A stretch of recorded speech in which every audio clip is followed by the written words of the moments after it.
So students, very good morning to all of you. Today we are going to discuss about the types of reaction. Types of reactions. ठीक है.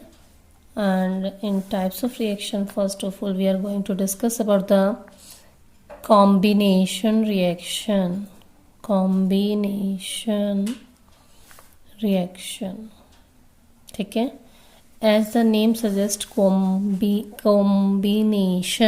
means combine होना, when two or more reactants combine together. When two or more reactants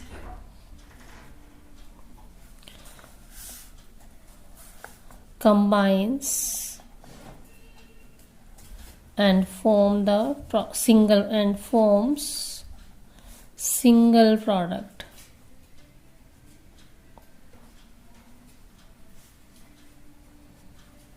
देखिएगा कैसे.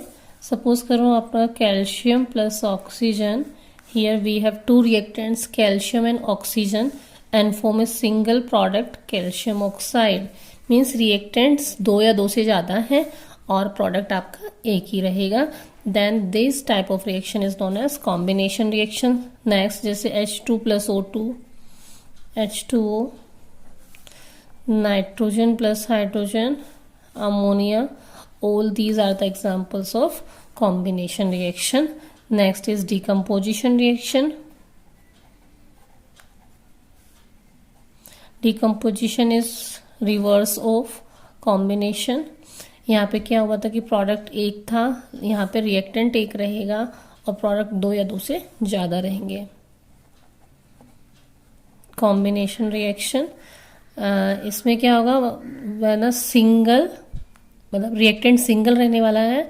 Single reactants break down into two or more products, यानी कि those reactions in which a single product break down single reactant break down into two or more products. कम से कम दो products बनेंगे, दो या दो से ज़्यादा बनेंगे. ठीक है, जैसे ये एग्जांपल है. अब डिकम्पोजिशन ड्यू टू हीट के कारण हो सकता है. ये heat, this is a symbol for heat, यानी कि डिकम्पोजिशन ड्यू टू हीट हो सकता है, डिकम्पोजिशन ड्यू टू सनलाइट हो सकता है, डिकम्पोजिशन ड्यू टू करंट से हो सकता है. तो सबसे पहले मैं आपको हीट्स के एग्जाम्पल बता रही हूँ. ये एग्जाम्पल सारे इंपॉर्टेंट्स हैं, ये आपको एज इट इज़ आने चाहिए.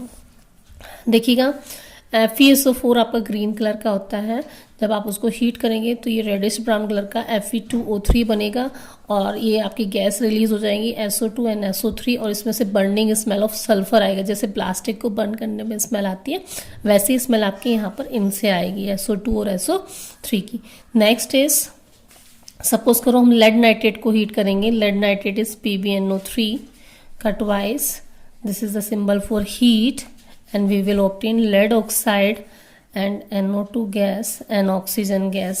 यहाँ पर जो ये lead nitrate को जब हीट करते हैं तो इसमें से ब्राउन फ्यूम्स निकलते हैं.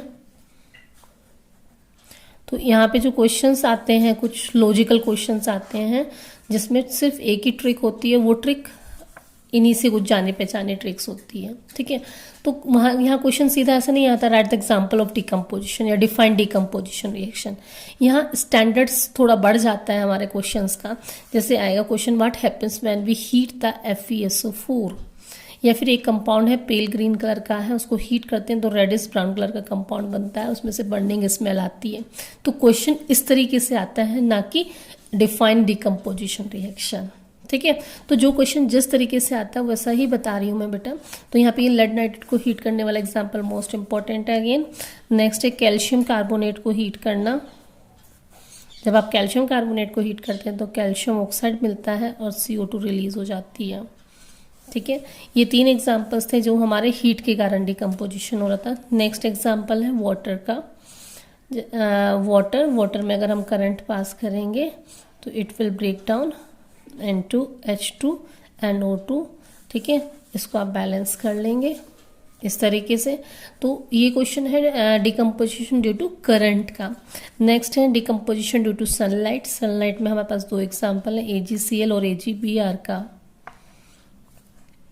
ठीक है, AgCl आपका ग्रे कलर का कंपाउंड्स होता है. जब आप व्हाइट कलर का, जब आप उसमें करंट सनलाइट पास कराते हैं तो it will decompose into silver and chlorine. ठीक है, अब आप इसको बैलेंस कर लेंगे। Same here, sunlight and it will break down into Ag will separate and Br will also separate. तो these are the some example of decomposition। पहले आप decomposition की definition लिखेंगे, then all these example, और इसको important mention करेंगे आप अपनी notebook में। ठीक है, तो ये सारे examples हो गए आपके decomposition reactions के। Next is displacement reaction। In displacement reaction you can see कि एक जो मोर रिएक्टिव मेटल होता है वो लेस रिएक्टिव को डिस्प्लेस करेगा, यानी कि those reactions in which a more reactive metal will displace less reactive metal. Suppose take the example of zinc and we will take the example in copper sulphate. Suppose I have taken the copper sulphate solution और उसे मैंने zinc डाल दिया। ठीक है, तो zinc क्या है कि जिंक एक मोर रिएक्टिव मेटल है, वो कॉपर को डिस्प्लेस कर देता है, कॉपर अलग हो जाता है और जिंक उसकी जगह ले लेता है। तो इस तरह की जो रिएक्शंस होती हैं वो क्या कहलाती हैं आपकी डिस्प्लेसमेंट रिएक्शंस। यानी कि जिंक ने कॉपर को डिस्प्लेस कर दिया, उसके लिए आपको क्या याद होनी चाहिए, रिएक्टिविटी सीरीज याद होनी चाहिए। ठीक है, कि कौन किसको डिस्प्लेस कर सकता है। रिएक्टिविटी सीरीज के लिए मैं एक अलग से वीडियो डाल रही हूँ, आप वहां से देख लेंगे। देखिएगा यहाँ पे आपका जिंक ने कॉपर को डिस्प्लेस कर दिया। अब जो ये कॉपर सल्फेट का कलर था वो ब्लू था और जो जिंक का कलर होगा अब यहाँ पे जिंक सल्फेट का वो कलर लेस होगा। ठीक है, तो यहाँ जो क्वेश्चन आता है कि what happens to the colour of blue colour of the copper sulphate when we put the zinc in it, इस तरीके से क्वेश्चन आता है यहाँ पे कि, या फिर what happens when zinc is place in copper sulphate solution. तो आप क्या करेंगे कि zinc is more reactive than copper, it will displace the copper from copper sulphate solution. Next, इसका एक और एग्जांपल है आपका आयरन के साथ। आयरन को ले लेंगे हम कॉपर सल्फेट के साथ और क्या बन जाएगा आपका FeSO4 and it will release the copper like this, it is blue colour also. ठीक है, अब जो आयरन जब आपने इसमें कॉपर सल्फेट में डाला तो इसने कॉपर को डिस्प्लेस कर दिया और जो आयरन सल्फेट है वो बना और कॉपर डिस्प्लेस हो गया। जो आयरन सल्फेट होता है वो पेल ब्लू कलर का होता है। ठीक है, इस तरीके से आप ये डिस्प्लेसमेंट आपका फिनिश हुआ। यानी कि डिस्प्लेसमेंट क्या होता है, when a more reactive metal displace the less reactive metal from its self solution, then this is known as displacement reaction. और ये एग्जांपल इंपॉर्टेंट है दोनों। नेक्स्ट आता है आपका double displacement. Let's see the double displacement reaction. Double displacement reaction में क्या होता है बेटा, एक्सचेंज ऑफ आयंस। जैसे मैं एक एग्जांपल लेके बताती हूँ। आई have taken BaCl2 and Na2SO4 sodium sulphate. ये इसकी जगह ले लेगा और ये इसकी जगह, यानी कि इसने इसको डिस्प्लेस किया और इसने, यानी कि जब आपका एक्सचेंज होता है, एक्सचेंज ऑफ आयंस, यानी कि those reaction in which exchange of ions takes place are known as double displacement reaction. और ये आपका एग्जांपल हो गया, ये इसकी जगह लेगा और ये इसकी जगह, तो क्या बन जाएगा BaSO4 एंड आपका क्या रिलीज हो जाएगा NaCl। आप इसको बैलेंस कर लेंगे। ठीक है, तो ऐसी जो रिएक्शंस होती हैं वो, यानी कि इसने इसका स्पेस लिया, ये इसकी जगह पे चला गया, तो ये क्या कहलाती है आपकी डबल डिस्प्लेसमेंट रिएक्शन। ये जो एक पर्टिकुलर एग्जांपल है, यहाँ पे व्हाइट PPT बनता है, प्रेसिपिटेट बनता है। अब बात करते हैं कि प्रेसिपिटेट क्या होता है। प्रेसिपिटेट होता है जब कोई कंपाउंड इनसॉल्युबल फॉर्म में आता है, यानी कि insoluble form of a substance is known as precipitate. और ऐसी रिएक्शन जिसमें प्रेसिपिटेट फॉर्म होता है उसे क्या कहते हैं, प्रेसिपिटेशन रिएक्शन। तो नेक्स्ट अभी हम प्रेसिपिटेशन को भी डिफाइन करेंगे। आपका आता है next reduction and oxidation. Reduction and oxidation, ठीक है, रिडक्शन और ऑक्सीडेशन। ऑक्सीडेशन क्या होता है, ऑक्सीडेशन होता है एडिशन ऑफ ऑक्सीजन या फिर रिमूवल ऑफ हाइड्रोजन, ऑक्सीजन का आना या हाइड्रोजन का जाना। ठीक है, और रिडक्शन इसका उल्टा होता है। Next is reduction. Reduction just opposite हो जाएगा बेटा, हाइड्रोजन का आना यानी कि हाइड्रोजन का ऐड होना और रिमूवल ऑफ ऑक्सीजन का चले जाना। Suppose I have taken the example of copper plus water. It forms copper oxide and release hydrogen gas. अब कॉपर को कॉपर से और हाइड्रोजन को हाइड्रोजन, अब आप क्या देख सकते हैं यहाँ पे कॉपर के साथ ऑक्सीजन नहीं था लेकिन यहाँ है, यानी कि इसमें ऑक्सीजन आया है, तो इसका क्या हो गया, ऑक्सीडेशन।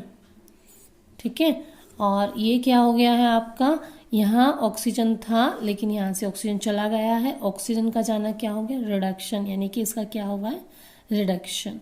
ठीक है, आप पहले आप कंपाउंड लिख लीजिए, उसको मिला लीजिए इस तरीके से, फिर देखो कि यहाँ पे आपको ऑक्सीजन आया हुआ दिख रहा है, मीन्स ऑक्सीडेशन, यहाँ से चला गया है तो रिडक्शन। ठीक है, तो these are the some types of reaction. Next कुछ और टाइप्स ऑफ रिएक्शन है, जैसे प्रेसिपिटेशन रिएक्शन।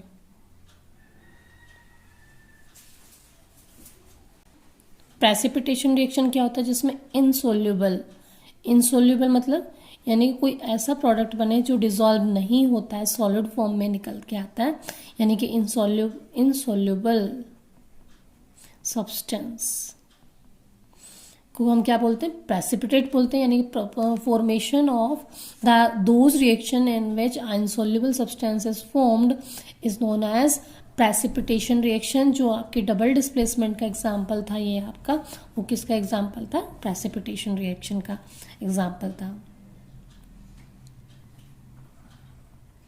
insoluble substance। ठीक है, next is exothermic and endothermic reaction.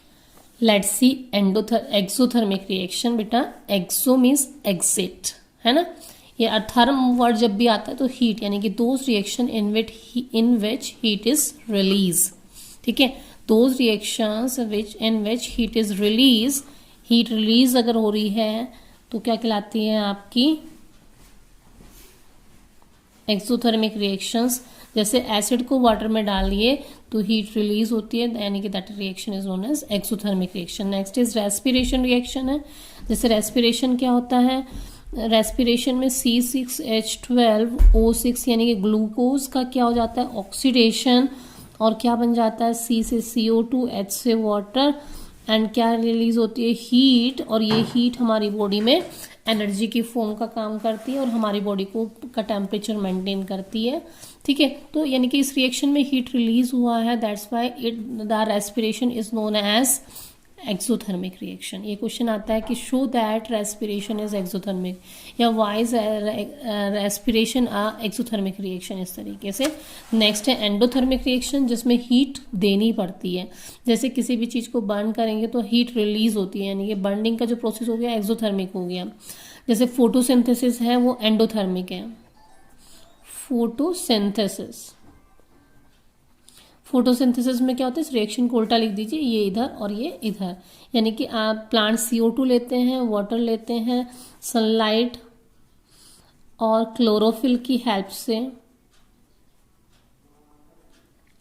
क्या बनाते हैं, वो C6H12O6 ग्लूकोज बनाते हैं। ठीक है, और ऑक्सीजन रिलीज करते हैं। तो ये जो प्रोसेस हुआ, ये क्या हुआ आपका, इसमें आपने सनलाइट दिया, मीन्स हीट दिया, तो ऐसी रिएक्शन क्या कहलाती है, एंडोथर्मिक रिएक्शंस। ठीक है, ये आपकी क्या हो जाएगी, एंडोथर्मिक रिएक्शन। यहाँ से प्लांट CO2 और वाटर लेते हैं और ग्लूकोज और ऑक्सीजन रिलीज करते हैं।